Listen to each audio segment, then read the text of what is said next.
बापा आज सकाळु आनिथिले गोटे कदली भंडा ताकू मु तरकारी बनैदेली। बापा आनिकी एठी ताकू बाछि देथिले आस ताकू तरकारी करबा जा हो बापा गोटे बड़ काम सार देथिले आस आमे ताकू बनैबा। मु अल्प अल्प करिकी टिक टिक करिकी काटि देली सब गुडा काटि सारलिनी। एबे मु पानी अल्प जगह रे फुटै देथिले गोटे कढ़ई रे ताकू भंडा फुल गुडा को पकेकी ताकू अल्प फुटेबा। फुटेबा भीतर आमे सब परिबा काटि देबा। इति मु नै जे गोटे बाईगण गोटे बड़ साइज आलू चारटा सारू गोटे साइज बड़ साइज रो बिलाती ताकू काटि देली। मसला पैंका काटिली पियाज गोटे रसुण आधा इंच अदा सब सुखिला मसला पकेकी ताकू पूरा भल भाबरे पेस्ट कर देली।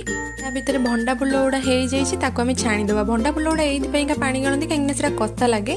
तापरे कढ़ई रे अल्प तेल देकी सब सुखिला मसला तेज पत्र काटिक रखिथिबा पियाज पकेकी भल भाबरे ताकू गोळेई देली। पियाज अल्प जरी होला परे हळदी लंका गुंड आउ बाटिक रखिथिबा मसला पकेकी ताकू भल भाबरे गोळेई देली। तेल जेतेबेले बाहरी आसला सेतेबेले बिलाती पकेकी ताकू भल भाबरे गोळेई देली। टिके लुण पकेदेली मसला पैंका मसलाटा जल्दी हेबा पैंका ताकू भलरे गोळेई देली। तापरे पकेली मीट मसला धनिया पाउडर ताकू भलरे गोळेई देली। जेतेबेले मसला रु तेल बाहरी आसला सब परिबा गुडा पकेकी ताकू भल भाबरे कसी देली। परिबा अनुसार एठी मु लुण पकेकी ताकू भल भाबरे कसी दउछि।